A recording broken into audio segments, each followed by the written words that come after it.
सुधिंद्रा आए हैं जी, इनसे बात करते हैं। हेलो, हाँ जी सर। क्या हाल है गालिब?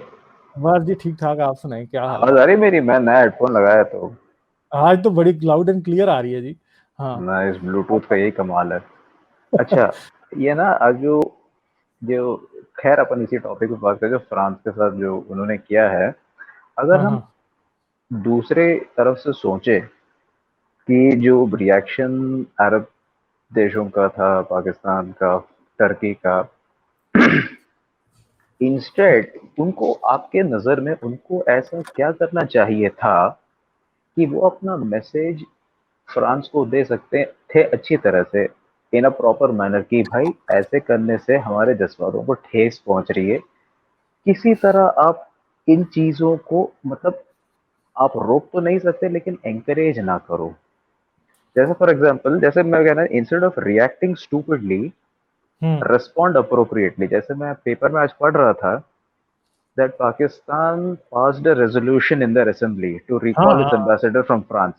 उनका हाँ 3 महीने से उनका एम्बेसडर है नहीं। दैट इज अ स्टूपिड हाँ रिएक्शन। इट मेक्स हाँ नो सेंस, राइट?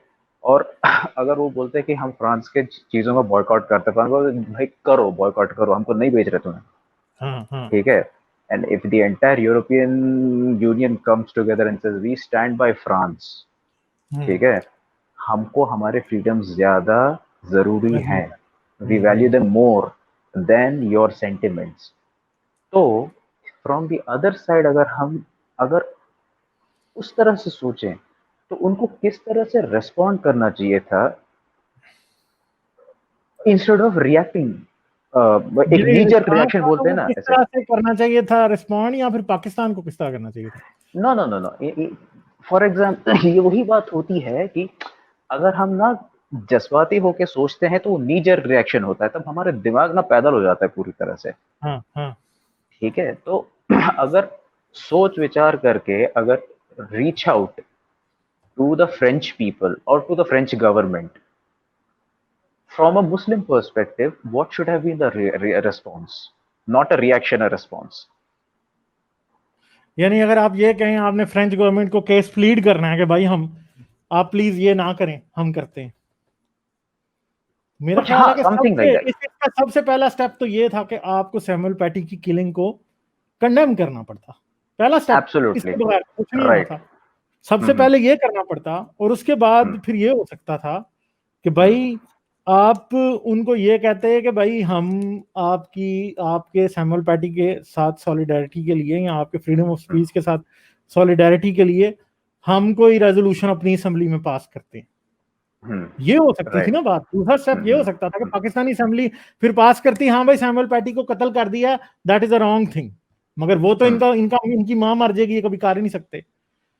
उसके बाद उनको किसी लेवल पे एंगेज किया जा सकता था, देखें जी हम इस बात से एग्री करते हैं जो सैमुअल पैटी के साथ हुआ है बहुत बुरा हुआ है, पर आप ऐसे ना करें, इससे मजीद हालात खराब होंगे। तो मसला यह कि पहले अपना होमवर्क कंप्लीट करना पड़ना था, फिर कुछ हो सकता था। पहले कंडेम, दूसरा फिर आप अपनी असेंबली में कोई पर पास करते कोई रेजोल्यूशन, और फिर आप उनको कहते कि हाँ जी प्लीज आप ऐसे ना करें। यही सिर्फ एक मेरे ख्याल में लाइन ऑफ एक्शन हो सकता था, जो कि बहुत ही हाइपोथेटिकल है, क्योंकि किसी सूरत भी प्रैक्टिकल किसी भी इस्लामी मुल्क की सिचुएशन में मुझे ये नहीं नजर आता, हो ही नहीं सकता। क्योंकि जो नीजक रिएक्शंस होते हैं कंट्रीज के, वो तो हम्म खैर अपनी ओर से कर देते हैं, लेकिन जो एक्चुअली यूरोप में बैठे हुए मुस्लिम्स हैं, वो हम्म ऑलरेडी जो पिस है, वो इन पे ज्यादा फर्क पड़ता है, उन पे ज्यादा असर होता है इन चीजों का। जैसे वो दो दो औरतों का आईफिल टावर के नीचे उनके साथ हुआ था ना हादसा, उनका हम्म दूर दूर तक इस हादसे से कोई लेना देना था नहीं, but they suffered unnecessarily because of this. Sir देखें, ये कल ऐसा भी हो सकता है कि मैंने और आपने दाढ़ी रखी है, हम कल को कहीं हाँ, वेस्ट में फिर रहे हो, हमें भी कोई मुसलमान क्या के मारने लगे। ये हो सकती है बात। मसला ये है कि राइट। ये अब ये कोलेटरल डैमेज तो फिर होगा, ये मैं भी एक्सपेक्ट कर सकता हूँ कल को मैं कहीं पहुंचूं तो मुझे कोई मारे मुसलमान समझ के, तो उसको क्या पता कि ये बंदा एथियस्ट है। मगर मसला ये है कि आपने सब कुछ उस पॉइंट पे पहुंचा दिया, उस ब्रेकिंग पॉइंट पे पहुंचा दिया कि जो वेस्ट का ह्यूमन राइट्स का सिस्टम था, मुझे लगता है कि अगर किसी मुसलमान को कल को जेन्युइनली प्रोटेक्शन की जरूरत होगी, उसे जेन्युइन हेल्प की जरूरत होगी, वो सिस्टम ब्रेक डाउन हो रहा है, वो प्रोवाइड नहीं कर सकेगा। और वेस्ट का सिस्टम भी मुसलमानों को कल को प्रोटेक्ट नहीं कर सकेगा। क्योंकि मुसलमानों ने बात बहुत आगे पहुंचा दी और इस जिम्मेदारी इनकी अपनी है। देखें, आप उधर के लॉज को एक्सेप्ट, उधर के लॉ को, उधर के कल्चर की आप उसको आपने जूते की नोक पे रखा हुआ है और आप एक्सपेक्ट करते हैं कि वो आपको प्रोटेक्ट करेगा, फिर आपको भी प्रोटेक्ट नहीं वो कर पाएगा। फिर भी पाकिस्तान जैसे हालात तो नहीं होंगे, मगर मसला ये है you are going to suffer in the end. मैं आपको एक सिंपल सी बात बताता हूँ, एक बात है सिंपल, सबसे सिंपल बात मैं करता हूँ। फर्ज करें आपकी एक दुकान है, आप उधर को बंदा रख लें मुसलमान, और वो दिन में 5 दफा आपको कहे दी मैंने अब नमाज पढ़नी है, तो आपके लिए तो मसला खड़ा हो गया ना। लोग पहले ही नहीं पसंद करते इनको, इन हरकतों की वजह से। ठीक है, नहीं, मैं इसमें उससे शर्त रखूं। अच्छा, आप बात कंप्लीट करो अपनी, फिर मैं मेरी बता बात रहा हूँ। होगी कंप्लीट। मैं उसको बोलूंगा तुम 5 दफा नमाज पढ़नी पड़ो, लेकिन मेरे सेल्स में और मेरे कस्टमर से मुझे बिल्कुल कंप्लेंट नहीं आनी चाहिए। ऐसा नहीं है कि तुम नमाज पढ़ रहे हो और वहां बंदा मतलब चला जा रहा है क्योंकि तुम उसको सर्व नहीं कर पा रहे हो। ये चीजें अगर तुम उसको ये चीजें अगर तुम अच्छी तरह से निभा पाते हो तो 5 बार पढ़ो, 10 बार पढ़ो, मुझे कोई लेना देना नहीं है। Service should not come in the way of you and your religion, that is it. ये मेरी वो कंडीशन बात होगी बिल्कुल उसमें। ठीक है, मगर मसला ये है कि मुसलमान क्या करते हैं। अब मैंने एक चीज देखी है ना, मैं आपको बताता हूँ। मेरा ना, मुझे जॉब पे एक सबॉर्डिनेट मिल गया जी, बड़ा ही फारक था वो, उसे कुछ नहीं आता था। ठीक है, बिल्कुल नया ही नहीं उसकी जॉब शुरू हुई थी। अब जाहिर बात है उसको भी पता था कि ये बंदा क्रिश्चियन है, था तो मैं एथियस्ट, मगर उसको उसको तो यही पता था कि बंदा क्रिश्चियन है। अच्छा, वो काम नहीं था करता और दिन रात वो नमाज के ड्रामे करता रहता था। अब ऑयल फील्ड में ऐसा था कि 12 घंटे की मेरी शिफ्ट है, I am in the day shift, you are in the night shift. वो करता ही नहीं था कुछ भी, जो भी मैंने उसको कहना कि यार ये काम करना है। दिन में इतनी गर्मी सख्त होती थी, जाहिर बात है कि I was even restricted by that, के बहुत से काम मैं नहीं कर सकता था, क्योंकि जाहिर बात है कि एक ऑयल फील्ड में तो यूं होता है कि हर बंदा ही मजदूर होता है जी। ठीक है, कोई बंदा भी ऐसा नहीं होता कि वो इंजीनियर है तो जी अब वो इंजीनियर है। तो वो नहीं था काम करता, और उसने पक्का ये बहाना बनाया होता था जी, मैंने नमाज पढ़ी, मैंने रोजा, रमजान आ गया तो रमजान था इत्तेफाक से, तो जी मैंने तो रोजा रखा है, तो मैंने इफ्तारी करनी है, तो ये करना है, तो वो करना है। कुछ भी नहीं करता था, और उस बंदे का पक्का यही होता था हर वक्त, नमाज पढ़ रहा है, ये कर रहा है, वो कर रहा है, बस कुछ भी नहीं तो करता। वार्निंग्स और ट्रम्प की तरह यू आर फायर्ड, वो भी ऐसे हाँ, उंगली दिखा के। नहीं वो तो जाहिर बात है, मैं तो उसको फायर नहीं कर सकता था, ऊपर से सिफारशी। ठीक है, ऊपर से हाँ। सिफारशी, अब उसको मैं कहां से फायर करूंगा। ठीक है, तो अब उसकी मतलब, खैर उस बंदे ने मेरे साथ तो काम किया, तो मैंने तो उसकी कंप्लेन नहीं की, मगर बाद में वो जिस जिसके पास गया, वो हर एक ने, हर कोई उससे तंग था, और इन द एंड उस बेचारे को फिर कंपनी ने निकाल ही दिया, क्योंकि काम भी उससे नहीं हुआ।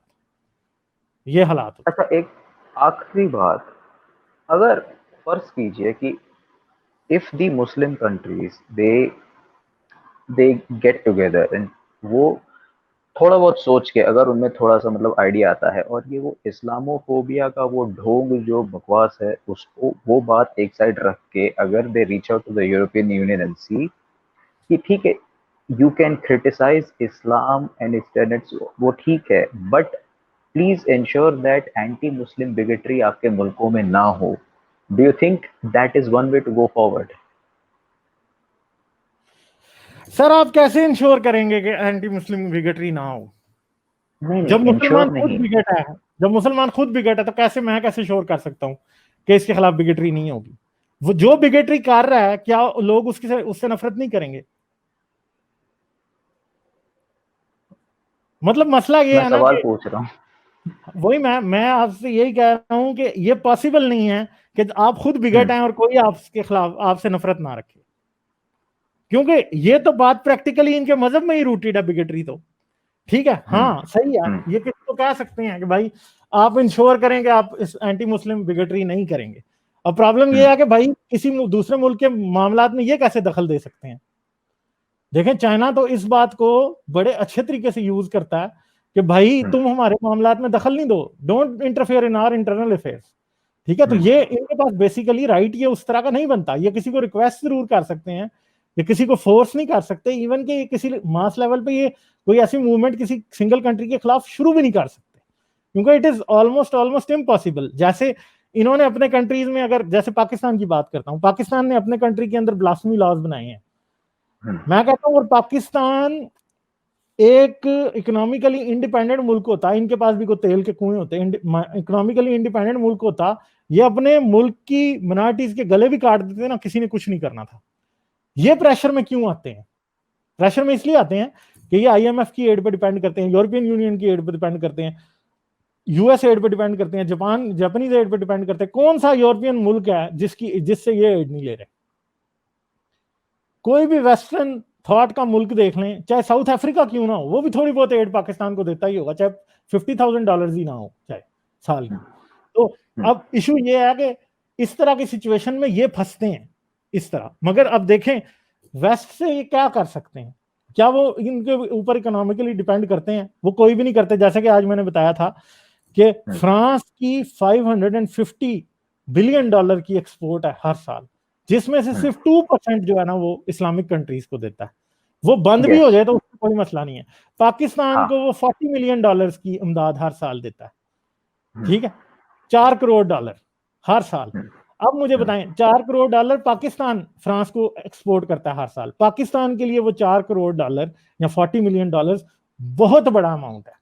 पाकिस्तान के अंदर से वो निकाल दें, पाकिस्तान की ऐसी की तैसी हो जाएगी। इसी तरह बांग्लादेश होगा तो वो भी यूं ही होगा। मलेशिया, इंडोनेशिया, टर्की, ये जो बड़े 5-6 इस्लामिक कंट्री है, इनकी एक्सपोर्ट जो है वो बहुत ज्यादा होगी। दूसरी बात है कि फर्ज करें अगर सऊदी अरब करेगा ये बात कि जी मैं तेल नहीं देता फ्रांस को, तो आजकल तेल की दुनिया में ऐसी मंदी हुई है कि वो भी जाके अमेरिका से खरीद लेगा। अमेरिका का तो वैसे ही पिछले दिनों से उसकी जो ऑयल स्टोरेज है वो फुल पड़ी हुई है। तो ये एक ऐसा पॉइंट है, देखें शायद फ्रांस भी ये स्टेप ना लेता, शायद फ्रांस भी ये स्टेप इस वक्त ना लेता, मगर सिचुएशन ऐसी बनी हुई है कि इस वक्त बिल्कुल वो क्लियर कट पोजीशन में है कि दुनिया का आधा ट्रेड तो पहले ही बंद है। जो बाकी की उसकी जितनी भी एक्सपोर्ट है ज्यादातर वो यूरोपियन कंट्रीज को है।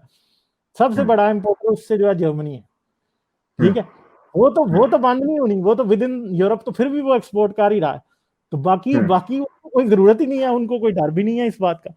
तो असल में अगर बात की जाए कि इस्लामिक कंट्रीज कुछ कह सकते हैं, तो फिर वही रोड मैप है कि भाई पहले तो OIC बुलाओ, ऑर्गेनाइजेशन ऑफ इस्लामिक कंट्रीज की एक कॉन्फ्रेंस बुलाओ, उसके अंदर एक करारदाद पास करो कि भाई ये इस्लामिक ब्लास्फेमी के नाम पे लोग मार रहे हैं जो यूरोप में, अमेरिका में, इस तरह के कंट्रीज के अंदर, हम उसकी मजम्मत करते हैं, वी कंडेम इट।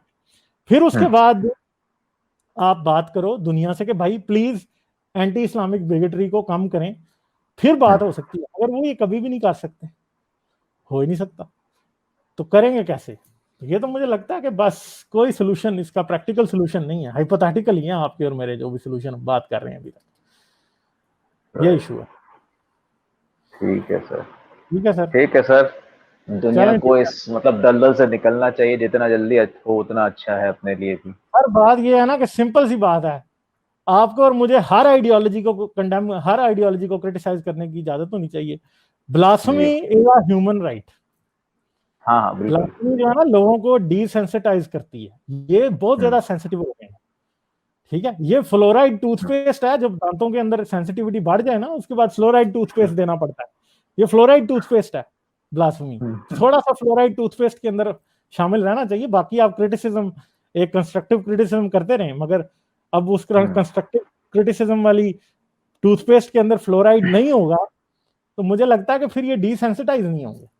तो ये जो मर्जी कर लें, ये जो मर्जी कर लें, आज से 50 साल बाद I can bet you on this कि ये इस्लामोफोबिया का, ब्लास्फेमी का विक्टिम कार्ड नहीं खेल सकते।